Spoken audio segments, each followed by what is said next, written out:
पहले देखो, मैं ट्रेडिंग का ना एक बेसिक रूल बताता हूँ। पहले मार्केट स्ट्रक्चर निकालो, क्योंकि मार्केट स्ट्रक्चर बहुत ही ज़्यादा इंपॉर्टेंट होता है ट्रेड में एंटर करने के लिए, कि मुझे बाइंग साइड में रहना है या फिर सेलिंग साइड में रहना है। तो ये डिसाइड करने के लिए आपको मालूम होना चाहिए कि मार्केट का स्ट्रक्चर क्या है, कि मतलब मार्केट कोई चैनल में मूव कर रहा है या फिर कोई सपोर्ट रेजिस्टेंस के बीच में मूव कर रहा है या फिर डेली टाइम फ्रेम पे मार्केट गिरने वाला है।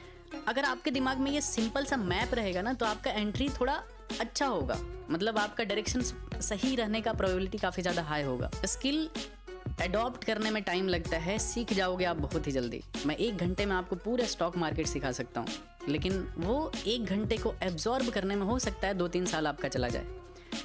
अडॉप्ट करना बहुत ही अलग चीज़ है, क्योंकि ये चीज़ है पैसे से रिलेटेड। ठीक है, ट्रेडिंग पैसे के अराउंड रिवॉल्व करता है, तो पैसा का इमोशन हर इंसान के चिप में नहीं बिल्ड होता है कि आप कैसे पैसे को ट्रीट करते हो। तो इसमें टाइम जाएगा आपका, मतलब कि अगर प्रॉफिट हो रहा है या फिर लॉस हो रहा है, वो चीज़ आप लाइफ में फर्स्ट टाइम देखोगे कि यार मैं अपने बदौलत, मतलब मेरे दिमाग के वजह से प्रॉफिट या लॉस चल रहा है कहीं पे। ठीक है, तो वो चीज़ आप फर्स्ट टाइम एक्सपीरियंस करोगे, तो उसको अडॉप्ट करना थोड़ा डिफिकल्ट होता है, उस पर आपको काम करना पड़ेगा। गोल्ड एक आइडियल जगह है सीखने के लिए। ओके, सपोज आपको ये मालूम है कि, ध्यान से सुनना, लाइफ चेंजिंग चीज़ है, आप हर दिन उससे पैसा बना सकते हो। एक ट्रेड यहाँ से कर लोगे ना, उससे नहीं आपका लाइफ चेंज होने वाला है। ध्यान से सुनना, जो चीज़ सिखा रहा हूँ, हर दिन उससे पैसा बनाओगे, लाइफ टाइम पैसा छपते रहेगा आपका। तो ध्यान से सुना करो।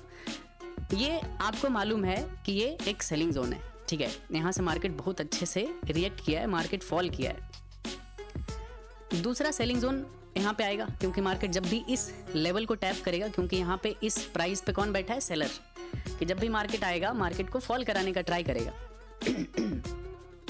दूसरी बार मार्केट फॉल किया, थर्ड टाइम यहाँ पे फिर से आता है इस जोन पे। ठीक है, अब आप कैसे इस ट्रेड को, कैसे इसको कैप्चर कर सकते हो, कैसे यहाँ पे ट्रेड कर सकते हो। ठीक है, ये तो 1 घंटे पे या फिर 4 घंटे के चार्ट पे ये चार्ट है। ठीक है, जैसे ये सारा वीक मैंने 4 घंटे के चार्ट पे या फिर 1 दिन के चार्ट पे बनाया। इसका एंट्री कैसे होता है कि जब हमें ये मालूम है कि दिस इज सेलिंग जोन, तो हमें एंट्री करने के लिए क्या चाहिए, छोटे टाइम फ्रेम पे कहीं पे भी एक अच्छा सा सेल सेटअप दिखना चाहिए। चाहे वो EMA स्ट्रेटजी हो, चाहे VWAP आप यूज़ करते हो, चाहे कुछ भी RSI यूज़ करते हो, दुनिया का कोई भी स्ट्रेटजी आप यूज़ करते हो।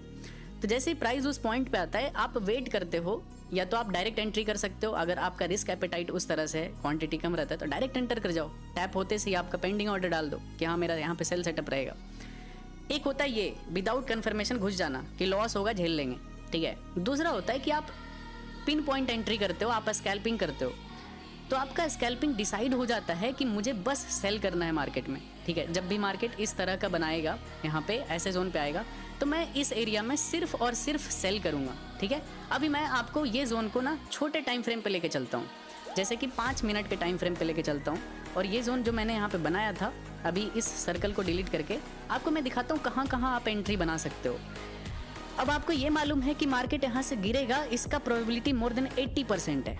ठीक है, 80% चांसेस रहता है कि मार्केट गिरेगा ही गिरेगा। तो आप कोई सा भी लेवल को यूज़ कर सकते हो, जैसे कि आप प्रीवियस जो रेजिस्टेंस एरिया था, इसका देख लो, यहाँ पे इस जोन का फेक ब्रेकआउट आया हुआ है। ठीक है, ये जो है इसके हिसाब से ये दिस इज फेक जोन। ठीक है, जैसे ही फेक ब्रेकआउट फेलियर कैंडल यहाँ पे बना, this is your entry candle, आप यहाँ पे एंट्री कर सकते हो। सेम कैंडल, हाई का स्टॉप लॉस। ये होता है sniper entry, pin point entry, जहाँ पे मार्केट तेजी से मूव कर सकता है। क्यों? क्योंकि यहाँ पे लिक्विडिटी कॉन्सेप्ट यूज होता है। एक तो बहुत सारे ब्रेकआउट ट्रेडर यहाँ पे बाय कर लेते हैं, इस वजह से उनका स्टॉप लॉस नीचे बहुत ज़्यादा हैवी अमाउंट में रहता है। दूसरा रीज़न, ये सारे सेलर्स यहाँ पे अवेलेबल होते हैं कि जैसे ही प्राइस फिर से इस पे आएगा, मैं दोबारा से सेल करूँगा। आपकी पोजीशन साइज छोटी होती है ना, तो मार्केट एकदम से आपको क्लियर लगना स्टार्ट हो जाती है, ट्रेडिंग इजी लगना स्टार्ट हो जाती है, आपकी एंट्रीज क्लियर होती है, स्टॉप लॉस आप रिस्पेक्ट करते हो, पेशेंस आप रखते हो, एंड सडनली आप बहुत काम फील करना स्टार्ट कर देते हो। लेकिन जैसे ही पोजीशन साइज़ बड़ी होती है ना, हर कैंडल को आप इमोशनली देखना स्टार्ट कर देते हो, अपने प्रॉफिट लॉस स्क्रीन को हर 10 सेकंड में चेक करना स्टार्ट हो। इंस्टाग्राम वाला ज्ञान नहीं है, ये रियल ज्ञान तुमको दे रहा हूँ, जो एक्सपीरियंस से बता रहा हूँ। तुमको जिंदगी में सबसे ब्यूटीफुल चीज़ अगर एक्सपीरियंस करना है ना लाइफ में, लड़कों के लिए बता रहा हूँ, ऐसा कमाओगे जिस दिन तुम अपने आसपास के लोगों को देखोगे ना कि कैसे तुम्हारे आसपास के लोगों का बिहेवियर चेंज हो रहा है। मैं खुद से हार गया, सब हारता है खुद से। ये जिंदगी में तुम दूसरे से नहीं हारते हो, इस लाइफ में तुम, ट्रेडिंग में इंसान दूसरे से थोड़ी हारता है। ट्रेडिंग में इंसान मार्केट से नहीं हारता है, ट्रेडिंग में इंसान किसी ऑपरेटर से नहीं हारता है, ट्रेडिंग में इंसान किसी दूसरे ट्रेडर से नहीं हारता। What do you think of that, Al? This is my perfect victory!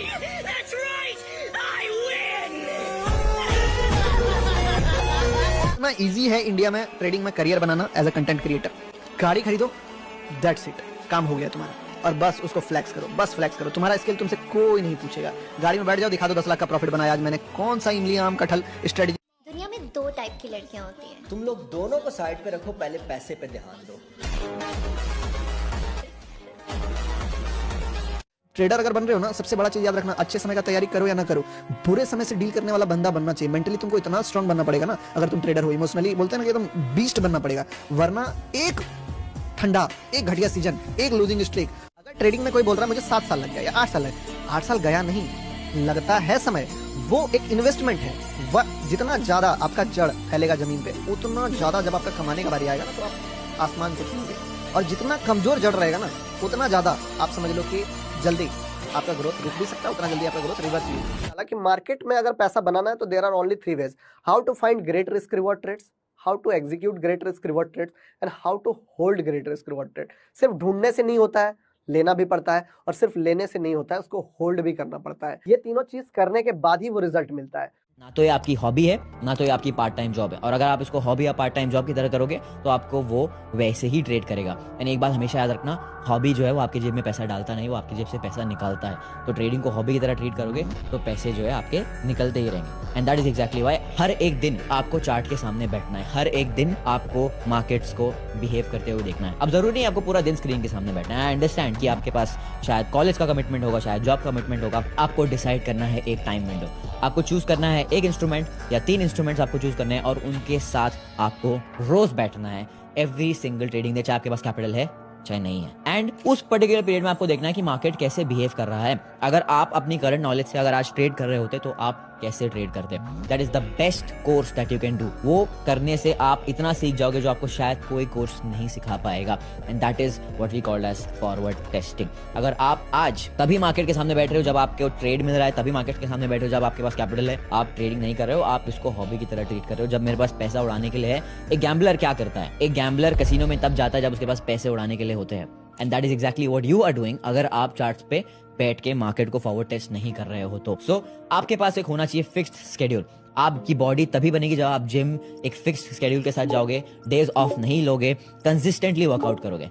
चाहे आपके पास जिम का मेंबरशिप का पैसा है या नहीं है, अगर आप घर पे भी वर्कआउट करोगे आपकी बॉडी फिर भी मेंटेन रहेगी या ग्रो करती रहेगी। And that is exactly the same mindset that you need for your trading journey.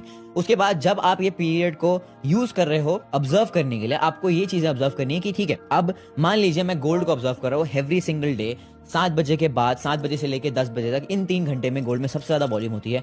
Gold in 3 घंटों में कैसा मूव दे रहा है, मैं उस चीज को ऑब्जर्व करूंगा। अब जो भी आपका ऑब्जर्वेशन है आपको उसको नोट डाउन करके लिखना है कि ओके, आज के दिन गोल्ड ने ऐसा ऐसा किया, मैं अगर ट्रेड कर रहा तो मैं ये कर रहा होता। या फिर मान लीजिए आप अगर ट्रेड कर रहे हो तो आप अपने ट्रेड्स को नोट डाउन कीजिए एंड उसमें लिखिए कि आपके ट्रेड्स में एग्जैक्टली क्या हुआ है, कैसे हुआ है। And you know what's the funniest part, सबसे फनी चीज ये है कि आपके एक्चुअली एकेडमिक्स में सेम चीज की जाती है। आपको as a data point use किया जाता है, आपके परफॉर्मेंस को as a data point use किया जाता है। And only if your performance is up to the mark, आपको अगले ग्रेड में अपग्रेड किया जाता है, आपको डिग्री दी जाती है, नहीं तो आपको डिग्री नहीं दी जाती है। बट अनफॉर्चुनेटली आप ये सेम चीज जो आपके साथ इतने सालों से होते आई है वो आप अपनी ट्रेडिंग में अप्लाई नहीं कर रहे हो। प्रॉफिट आपको सिर्फ पैसा नहीं देता है, कॉन्फिडेंस देता है। एक लॉस आपको सिर्फ लॉस नहीं देता है, आपका कॉन्फिडेंस भी ले जाता है। इसीलिए अगर आपको बैक टू बैक लॉसेज ही हुआ है और लॉसेज ही बुक कर रहे हो तो बड़ा हाथ मारने का चक्कर में मत रहो, छोटे छोटे हाथ मारना स्टार्ट करो। जब सब कुछ हाथ से फिसलता हुआ दिख रहा हो तो समझ जाना, या तो मृत्यु करीब है या फिर मंजिल।